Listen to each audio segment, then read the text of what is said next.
அனைவருக்கும் வணக்கம். நான் ஜோதிடர் தமிழரசன் பேசுகிறேன். இந்த சேனல் ஃபஸ்ட் டைம் பார்க்குறவங்களா இருந்தீங்கன்னா சப்ஸ்கிரைப் பண்ணிக்கோங்க, பெல் பட்டனை கிளிக் பண்ணிக்கோங்க, ஆளுங்கிற ஆப்ஷன் இருக்கும் அதை சூஸ் பண்ணிக்கோங்க. அப்போ தான் நாங்கள் போடுற பதிவுகள் எல்லாமே உங்களை வந்து சேரும். இன்றைக்கி நம்ம இந்த பதிவில் பார்க்க போகிற ராசி மகர ராசி. காலபுருஷ தத்துவப்படி 10ஆம் ராசி மகர ராசி. உங்கள் ராசிநாதன் சனி வந்து பாருங்கள் கும்பராசியில் இருக்காங்க. ராசிக்கு 3ஆம் இடத்துல ராகு மீன ராசியில் இருக்காங்க. 4ஆம் இடத்துல மேஷ ராசியில் குருவோட, அதாவது பார்த்திங்கன்னா செவ்வாயோட வீட்டில் குரு இருக்கார். செவ்வாயோட வீட்டில் குரு 4ஆம் இடத்துல இருக்கார். உங்களுக்கு வந்து பாருங்கள் 9ஆம் இடமான பாகிஸ்தானத்தில் கேது வந்து கன்னி ராசியில் புதனோட வீட்டில் சஞ்சரிச்சிருக்காங்க. இது வந்து வருட கிரகங்கள். சனி வருட கிரகம், ராகு கேது வருட கிரகம், குரு வருட கிரகங்கள். மற்றவங்கெல்லாம் பார்த்திங்கன்னா உங்களுக்கு மாத கிரகங்கள் தான். செவ்வாய் மாத கிரகம், சூரியன் மாத கிரகம், சுக்கிரனும் மாத கிரகம், புதன் மாத கிரகம், சந்திரன் வந்து பாருங்கள் ஒரு ராசியில் இன்னொரு ராசிக்கு போகிறதுக்கு 2.5 நாள் டைம் எடுத்துக்குவார். இப்போ மாத பலன் நம்ம பார்க்கும்போது நம்ம மாத கிரகங்கள் வச்சு நம்ம பார்க்குறோம். இப்போ இந்த வருடம் எப்படி இருக்கும், ஒரு குறிப்பிட்ட காலம் வரைக்கும் எப்படி இருக்குன்னு பார்க்கும்போது நம்ம வருட கிரகங்களுக்கு தான் முக்கியத்துவம் கொடுக்குறோம். என்ன காரணம்னா அது நல்லதோ கெட்டதோ, பாசிட்டிவோ நெகட்டிவோ, ஒரு குறிப்பிட்ட காலம் வரைக்கும் அப்படியே தொடர்ந்து இருக்கும். இப்போ நல்லது நடந்துச்சுன்னா குறிப்பிட்ட காலம் வரைக்கும் தொடர்ந்து நல்லதாக நடக்கும். கெட்டது நடந்துச்சுன்னா ஒரு குறிப்பிட்ட காலம் வரைக்கும் தொடர்ந்து கெட்டதாக தான் நடக்கும். அதனால் வருட கிரகங்களுக்கு அதிகமாக முக்கியத்துவம் கொடுக்குறோம். அதுலேயும் வந்து பாருங்கள் சனிக்கு தான் அதிகமாக முக்கியத்துவம் கொடுத்து பார்ப்பாங்க. யாராக இருந்தாலுமே சனிக்கு தான் அதிகமாக முக்கியத்துவம் கொடுத்து பார்ப்பாங்க கோச்சாரத்தில். ஏன்னா சனியை மீறி மற்ற கிரகமெல்லாம் பெருசாக வேலை செஞ்சிடாது. இப்போ பாருங்கள் ஒரு சில பேருக்கெல்லாம் ஜென்ம சனி அஷ்டம சனியெல்லாம் நடக்கும்போது மற்ற பயிற்சியெல்லாம் நடந்து பிரயோஜனமே இருக்காது. இப்போ ஜென்ம சனி அஷ்டம சனி நடந்துகிட்டு இருக்கவங்களுக்குலாம் பாருங்கள் மற்ற கிரகங்கள் குருவோ ராகுவோ கேதுவோ மற்ற கிரகங்கள் எல்லாம் சப்போர்ட் பண்ணாது. சனியை மீறி எந்த ஒரு கிரகமும் சப்போர்ட் பண்ணாது. சனியை மீறி எந்த ஒரு கிரகமும் வேலை செய்யாது. இப்போ உங்கள் ராசிக்கு வந்து பாருங்கள் ஜென்ம ராசியில் இருக்க சனி இப்போ 2ஆம் இடத்துல தான் இருக்கார் உங்களுக்கு. அதனால பாதிப்பு உங்களுக்கு இருக்காது. ஏன்னா 2020, 21, 22 உங்கள் வாழ்க்கை ரொம்ப மோசமாக இருந்திருக்கும். கொடுமையான ஒரு வாழ்க்கை வாழ்ந்திருப்பீங்க. எந்த ஒரு நல்லதும் நடந்திருக்காது. பிரச்சனை மேலே பிரச்சனையாக தான் போயிட்டு இருந்திருக்கும். எடுத்து வைக்கிற ஒவ்வொரு முயற்சியும் தோல்வி தான். எடுத்து வைக்கிற ஒவ்வொரு அடியும் தோல்வி தான் உங்களுக்கு. இப்போ வரைக்கும் வந்து பாருங்கள் ஒரு சில மகர ராசி நேயர்கள் கொஞ்சம் வெளியே வந்திருக்கீங்க. மேக்சிமம் அதிகப்படியான பேர் வந்து பிரச்சனையில் தான் இருக்கீங்க. இந்த காலகட்டங்கள் வர பாருங்கள், இனி வரக்கூடிய காலகட்டங்கள் மகர ராசி நேயர்களுக்கு அதிர்ஷ்டம் வரக்கூடிய காலகட்டமாக உங்களுக்கு இருக்கும். நல்லது நடக்கும். வெற்றி, இனிமேல் உங்களுக்கு தோல்வி கிடையாது. வெற்றி மட்டுமே தான் பார்க்க போகிறீங்க. ஏன்னா தோல்வி பார்த்து பல வருஷமாச்சு. தோல்வி பார்த்துட்டு தான் இருக்கீங்க. பல வருஷமாக தோல்வி மேலே தோல்வியாக தானே போயிட்டுருக்கு. 2017, 18 உங்களுக்கு தோல்வி தான், வெற்றி கிடையாது. ஏதோ வாழ்க்கை நாங்கள் வாழ்ந்துட்டுருக்கோங்க சார், அப்படியே பொழப்பு ஓட்டிகிட்டு இருக்கோம், என்ன பண்ணுறதுனே தெரியல. வேலைக்கு போனால் வேலையில் பிரச்சனை. சொந்த தொழிலில் வந்து பார்த்திங்கன்னா சொந்த தொழில் பண்ணிகிட்டு இருக்கவங்களுக்கு அவங்க கூட இருக்க ஆளுகளை உங்களை ஏமாத்துறாங்க, குழி பறிக்கிறாங்க. இந்த மாதிரி ஒரு சில பேர்த்துக்கு போயிட்டுருக்கு. வேலை செய்கிற இடத்துல மேலதிகாரிக்கு உங்களுக்கு பிரச்சனை. சொந்த பிஸ்னஸ் பண்ணிகிட்டு இருக்கவங்களுக்கு தொடர்ந்து நஷ்டமாக தான் போயிட்டுருக்கு. உங்களுக்கு லாஸ் தான், லாபம் கிடையாது. உங்களுக்கு எல்லாம் நஷ்டமாக போயிட்டுருக்கு. லைஃப்பில் நாங்கள் எப்போ தான் செட்டில் ஆகும், எப்போ தான் நாங்கள் ஜெயிப்போம், எப்போ தான் சாதிச்சு காமிப்போம், அடுத்தவங்க மாதிரி நாங்களும் எப்போ தான் நல்ல ஒரு வாழ்க்கையை வாழ போகிறோம். இந்த மாதிரி எல்லாம் நிறைய பேருக்கு கேட்டுட்ருக்கீங்க மகர ராசினியர்கள். மகர ராசினியர்களோட கேள்வி இதுதான், எப்போ நாங்கள் நல்லா இருப்போம், எங்கள் வாழ்க்கை எப்போ மாறும், எப்போ தலையெழுத்து மாறும். ஒரு சில பேருக்கெல்லாம் பாருங்கள் 6ஆம் அதிபதி 8ஆம் அதிபதி தசாபுத்தி நடந்து கூட பாவகிரகங்களோட சேர்க்கை இருக்கிறனால நிறைய பிரச்சனை போயிட்டுருக்கு. உங்களுக்கு கடன் பிரச்சனை, அசிங்கமான பட்டுருக்கீங்க, வம்பு வழக்கு பிரச்சனை, ஒரு சில பேருக்கு விபத்து சந்திச்சிருக்கீங்க, ஒரு சில பேருக்கு உடல்நிலை சரியில்லை, நரம்பு பிரச்சனையும் கால் சம்மந்தமான பிரச்சனையும் மூட்டு பிரச்சனையும் இருந்து உங்களால் நடக்க முடியாமல் இருக்கீங்க. ஒரு சில மகர ராசினியர்கள் உங்களால் முடியல, சமாளிக்க முடியல, வாழ்வா சாவாங்கிற மாதிரி போயிருக்கு. வாழலாமா இல்லை வேண்டாமா, வாழ்க்கையை முடிச்சுக்கலாமா, இப்படி தான் உங்களுக்கு யோசனை வந்துட்டுருக்கு. அப்படி தான் யோசிச்சுட்ருக்கீங்க. இதெல்லாம் மாறும். இந்த நிலைமை இதெல்லாமே உங்களுக்கு மாறும். இப்போ கெட்ட காலமாக போயிட்டுருக்கு உங்களுக்கு, நல்ல காலமே உங்களுக்கு ஆரம்பிக்கல. இனிமேல் நல்ல காலம் உங்களுக்கு ஆரம்பிக்கும். சரிங்களா, நல்ல நேரம் ஆரம்பிக்கும் உங்களுக்கு.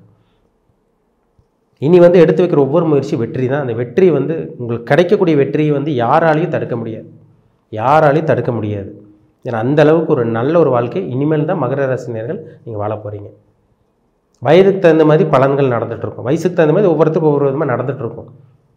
வயசு கம்மியாக இருக்கிறவங்களுக்கு பாருங்கள் மன உளைச்சல் இருக்கும், சரியாக படிக்க முடியாது, வேலை செய்கிற இடத்துல டிப்ரெஷன் அதிகமாக இருக்கும், அதிகமாக வந்து பார்த்திங்கன்னா உழைப்பு போடுவீங்க, ஆனால் சம்பளம் கிடைக்கிறது கம்மியாக இருக்கும். நடுத்தர வயதில் இருக்கவங்களுக்கெல்லாம் குடும்ப பிரச்சனை போயிட்டுருக்கு. ஒரு சில பேருக்கு கல்யாணம் ஆகலை, இன்னும் மன உளைச்சலில் இருக்கீங்க, பணப்பிரச்சனை அதிகமாக இருக்குது, வீட்டில் யாருமே உங்களை மதிக்க கிடையாது, வீட்டில் ஏதோ ஒன்று உங்களுக்கு சோம்பேறி, சும்மா இருக்க, சோம்பேறித்தனமாக இருக்க, எதுக்கு வெட்டியாக இருக்குங்கிற மாதிரிலாம் ஒரு சில பேர் சொல்லிகிட்டு இருக்காங்க. வேலை வெட்டிக்கு போக வேண்டியதானே, இது சும்மா இருக்க தண்டமாக இருக்கிறனால சொல்லிகிட்டு இருக்காங்க ஒரு சில மகர ராசி நேயர்கள். இதெல்லாம் நடந்துகிட்ருக்கு உங்கள் வாழ்க்கையில் பார்த்துட்டு தான் இருக்கீங்க. இதெல்லாம் மாறும், இந்த நிலைமை மாறும். சொந்த தொழில் பண்ணிகிட்டு இருக்கவங்களுக்கு ஒரு சார் எங்களுக்கு மனசு சங்கடம் என்னென்னா, எல்லோரும் நல்லா இருக்காங்க, எல்லோரும் வந்து பாருங்கள் எல்லோரும் நல்லா இருக்காங்க, எல்லாம் உழைக்கிறாங்க, அதுக்குண்டான ஊதியம் உழைப்புக்கேற்ற ஊதியம் இருக்குது, உழைப்புக்கேற்ற அந்த அதுக்கு தகுந்த மாதிரி பணத்தை சம்பாதிக்கிறாங்க, நிறைய லாபத்தை பார்க்குறாங்க. ஆனால் எங்கள் கையில் பணம் சம்பாதிக்க முடியல, நாங்கள் உழைப்பு போடுறோம் ஆனால் சம்பாதிக்க முடியல, ஏதோ ஒன்று தடங்கலாக போகுது, தோல்வியாகவே போயிட்டுருக்கு. அடுத்தவங்க மாதிரி நாங்கள் எப்போ தான் நல்லா இருப்போம், எங்களுக்கு நல்ல வாழ்க்கையே கிடையாதா, எங்கள் வாழ்க்கை எப்போ தான் மாறும், இந்த மாதிரிலாம் கேட்டுட்ருக்கீங்க. இதெல்லாம் மாறுங்க, இந்த நிலைமையெல்லாம் மாறும். உங்களுக்கு இருந்து வந்த கஷ்டகாலம் எல்லாம் உங்களை விட்டு விலகும். உங்களை பிடிச்ச நெகட்டிவ் வைப்ரேஷன், உங்களை பிடிச்ச சனி ஆட்டி படைச்சிட்டு இருக்கு பார்த்தீங்களா, அது உங்களை விட்டு விலகும். சனிங்கிறது இருட்டு கிரகம், இருட்டு பிடிச்சி உங்களை ஆட்டி படைச்சிட்டு இருக்கு. ஒரு மனுஷன் எவ்வளோ நாள் தான் இருட்டுக்குள்ளே இருக்க முடியும்? வெளிச்சம்னு ஒன்று வேணுமில்ல மனுஷனுக்கு. வெளிச்சம் இருந்தால் தான் எதையும் பார்க்க முடியும், உலகத்தை பார்க்க முடியும். நம்ம வெளிச்சம் இல்லாத ஒரு வாழ்க்கை தான் வாழ்ந்துட்டுருக்கீங்க, நரக வாழ்க்கையை வாழ்ந்துட்டுருக்கீங்க, சித்திரவதையை அனுபவிச்சுட்ருக்கீங்க, இருட்டான ஒரு வாழ்க்கை தான் வாழ்ந்துட்டுருக்கீங்க. கண்ணை கட்டி காட்டில் விட்டு ஒரு கொண்டு போய் தனியாக விட்டால் எப்படி இருக்கும்?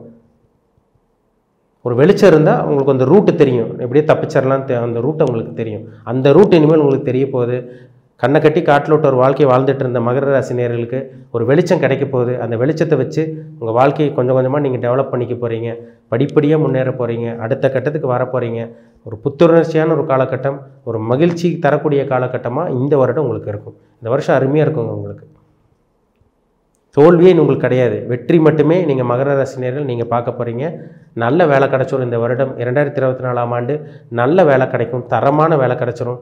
வேலை இல்லாமல் சும்மா சம்பாதிக்காமல் வீட்டிலே இருக்கவங்களுக்கு இந்த வருடம் நல்ல வேலை கிடைக்கும். ஏன்னா திறமையை வச்சுருக்கீங்க, திறமையை வச்சு என்ன பயன்? ஒன்றும் பிரயோஜனம் இல்லை. ஏன்னா நேரம் சரியில்லை. நேரம் சரியில்லாத போது ஒருத்தர் திறமை வச்சுட்டு இருக்கிறதுல வேஸ்ட்டுங்க, 10 காசு பிரயோஜனம் இருக்காது. இப்போ நேரம் நல்லா இருந்து திறமையே இல்லாதவங்க கூட ஜெயிச்சுட்டு போயிட்டே இருப்பாங்க. ஏன்னா அவங்க நேரம் நல்லா இருக்குது. நீங்கள் நிறைய பேர் பார்த்துருப்பீங்க, திறமை இல்லாதவங்க வந்து பார்த்திங்கன்னா ஜெயிக்க முடியாது. அதாவது பார்த்திங்கன்னா திறமை வந்து பார்த்திங்கன்னா இல்லாமல் இருக்கவங்க, நேரம் சரியில்லாமல் இருக்கவங்க வந்து பார்த்திங்கன்னா ஜெயிக்க முடியாது. நேரம் நல்லா இருந்து திறமை மட்டும் நேரம் நல்லா இருந்து திறமையே இல்லாமல் இருக்கவங்க ஜெயிச்சுட்டு போயிட்டே இருப்பாங்க. நேரம் நல்லா இருந்து திறமை இல்லாமல் இருக்கவங்க ஜெயிச்சுட்டு போயிட்டே இருப்பாங்க. இப்போ உங்களுக்கு திறமையும் இருக்குது, உங்களுக்கு நேரமும் நல்ல நேரம் வரப்போகுது. அப்போ இனிமேல் நீங்கள் ஜெயிக்க போகிறீங்க தான் அர்த்தம். சரிங்களா? அப்போது இனிமேல் நீங்கள் மகர ராசினிகள் ஜெயிக்க போகிறீங்க, வாழ்ந்து காமிக்க போகிறீங்க. அடுத்தவங்க முன்னாடி நல்ல ஒரு வாழ்க்கை, தரமான ஒரு வாழ்க்கை வாழ போகிறீங்க. அதில் சந்தேகமே கிடையாது. இந்த வருடம் இழந்த வேலை உங்களுக்கு கிடச்சிரும். நல்ல தொழில் உங்களால் அமைச்சிக்க முடியும். சொந்த தொழில் பண்ணிகிட்டு இருக்கவங்க, வியாபாரம் பண்ணிகிட்டு இருக்கவங்களுக்கு வியாபாரம் கொஞ்சம் கொஞ்சமாக சூடு பிடிக்க ஆரம்பிக்கும்.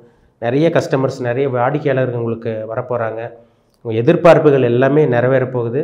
ஆசைப்பட்டது எல்லாமே நடக்கும். பணப்பிரச்சனையிலேருந்து வெளியே வருவீங்க. ஏதோ ஒரு ரூட் காமிச்சு கொடுத்துருவார் குரு. உங்களுக்கு ஒரு ரூட் வழி காமிச்சு கொடுத்துருவார். இந்த வழியில் போனேன்னு நீ பொழைச்சிக்குவேன், இந்த வழியில் போனேன்னு நீ தப்பிச்சுக்குவேன்னு குரு பகவான் உங்களுக்கு ரூட்டு காமிச்சு கொடுத்துருவார். ஒரு வெளிச்சப்படும் உங்கள் மேலே. அந்த வெளிச்சத்தை வச்சு நீங்கள் ஏணிப்படி மாதிரி ஏறி போயிட்டே இருக்கலாம். சரிங்களா? இனிமேல் உங்கள் வாழ்க்கை அற்புதமாக இருக்கும், அதில் சந்தேகமே கிடையாது. மனசில் நிம்மதி கிடைக்கும். நிம்மதியான ஒரு வாழ்க்கை, பணப்பிரச்சனை இல்லாத ஒரு வாழ்க்கை கண்டிப்பாக இந்த வருடம் வாழ போகிறாங்க மகர ராசினியர்கள். சரிங்களா? இழந்தது எல்லாமே அதை நினச்சி ஃபீல் பண்ண வேண்டாம், மறந்துடுங்க. இனி நல்ல ஒரு வாழ்க்கை அதே மாதிரி உடம்புல இருக்க அந்த வியாதிகள் விலகி ஆரோக்கியம் உங்களுக்கு திரும்பி வந்து நல்ல ஆரோக்கியம் கிடச்சிரும். ஆரோக்கியமான ஒரு வாழ்க்கை, தரமான ஒரு வாழ்க்கை இந்த வருடம் 2024ஆம் ஆண்டு மகர ராசினியர்கள் வாழ போகிறீங்க. இந்த வருடத்தை நல்லபடியாக பயன்படுத்திக்கிங்க. சரிங்களா? உங்கள் ஜாதகத்தில் என்ன தசாபுத்தி போகுதுன்னு பாருங்கள், ரொம்ப முக்கியம். தனி மனிதனுடைய ஜாதகம் ரொம்ப முக்கியம். என்ன வயசில் இருக்கீங்க, உங்கள் வயசு என்ன தசாபுத்தி போயிட்டுருக்கு. மேக்ஸிமம் மகர ராசினியர்களுக்கு வந்து பாருங்கள் ராகு தசை நடக்கும். ராகு தசை குரு ஒன்றா, ராகு தசை இல்லைன்னா குரு தசை இல்லை சனி தசையில் இருப்பீங்க. கண்டிப்பாக வயசு கம்மியாக இருக்கிறவங்களுக்கு ராகு தசை நடக்கும். நடுத்தர வயதில் இருக்கிறவங்களுக்கு குரு தசை, அதுக்கு மேலே வந்து பார்த்திங்கன்னா சனி தசை நடக்கும். இதை தாண்டி தாங்க நீங்கள் வரணும். இந்த ராகு தசையும் குரு தசையும் சனி தசையும் தாண்டி தான் ஒரு மனுஷன் வரணும். அப்போ உங்கள் வயசு என்ன திசையில் இருக்கீங்க, என்ன கிரகத்தோட கண்ட்ரோலில் இருக்கீங்க, அந்த கிரகம் லக்னத்துக்கு என்ன அமைப்பில் இருக்குது, நல்ல யோகமான தசாபுத்தி நடந்துகிட்டு இருக்கா, இல்லை லக்னத்துக்கு அவயோக கிரகங்களோட தசாபுத்தி நடந்துகிட்டு இருக்கா, அதெல்லாம் பாருங்கள், ரொம்ப முக்கியம். சரிங்களா? உங்கள் பிறப்பு ஜாதகம், தனிப்பட்ட ஜாதகம் பார்க்கணுன்னு விருப்பப்பட்டீங்கன்னா கீழே இருக்க வாட்ஸ்அப் நம்பருக்கு உங்கள் ஜாதகத்தை அனுப்பிச்சுடுங்க. என்ன தசாபுத்தி போயிட்டுருக்கு, இனிமேல் உங்கள் வாழ்க்கை எப்படி இருக்கும், என்ன வயசில் இருக்கீங்க, என்னென்ன வயசில் என்னென்னலாம் நடக்கும், என்னென்னலாம் நடக்காது, நீங்கள் எந்த விஷயத்தில் கவனமாக இருக்கணும், எந்த விஷயத்தில் கேர்ஃபுல்லாக இருக்கணும், எதை ஃபாலோ பண்ணணும், எதை அவாய்ட் பண்ணணும், என்னென்னலாம் பண்ணலாம், என்ன விஷயத்தை நம்ம பண்ணக்கூடாது, எல்லாமே துல்லியமாக பார்த்து தெரிஞ்சுக்கலாம். மீண்டும் அடுத்த பதிவில் சந்திக்கும் வரை உங்களிடமிருந்து விடைபெறுவது உங்கள் ஜோதிடர் தமிழரசன். இந்த சேனல் பிடிச்சிருந்தால் உங்கள் நண்பருக்கு உறவினருக்கு ஷேர் பண்ணுங்கள், லைக் பண்ணுங்கள், சப்ஸ்கிரைப் பண்ணுங்கள், பெல் பட்டனை கிளிக் பண்ணிக்கோங்க, ஆளுங்கிற ஆப்ஷன் இருக்கும் அதையும் சூஸ் பண்ணிக்கோங்க. அப்போ தான் நாங்கள் போடுற பதிவுகள் எல்லாமே உங்களை வந்து சேரும். நன்றி, வணக்கம்.